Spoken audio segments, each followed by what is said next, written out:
कांग्रेस से मोदी हुकूमत की जानिब से पार्लियामेंट का सरमाई इजलास सेशन न बुलाने को बदकिस्मती करार देते हुए इसे जमहूरियत का कत्ल करार दिया है और कहा है कि अवाम से मुंसलिक अपोजिशन सवालों से बचने के लिए उसने सोच समझ कर ये फैसला किया है। कांग्रेस के तर्जुमान सुप्रिया श्रीनेत ने बुध के रोज़ यहाँ सहाफ़ियों के सवाल पर कहा कि मुल्क में स्कूल कॉलेज खुल सकते हैं, रेस्टोरेंट और बार खुल सकते हैं, तमाम माशी सरगर्मियाँ शुरू हो जा सकती है, वज़ीर आज़म और वज़ीर दाखिला की रियालियाँ हो सकती है।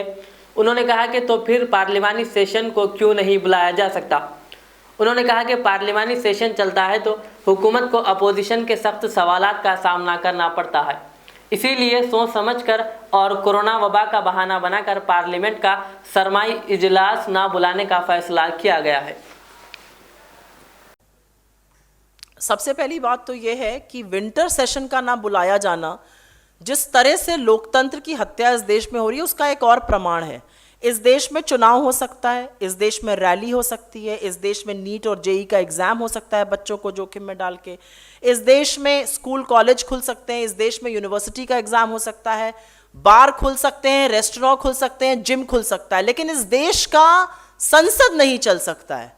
ये कौन सी प्रणाली है संसदीय?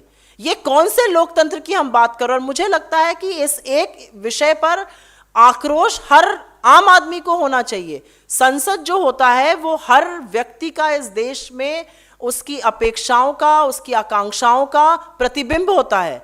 हम चुनकर अपना सांसद भेजते हैं और उससे ये आशा करते हैं कि वो हमारे हक की बात करेगा। आप संसद ही नहीं चलाते हैं।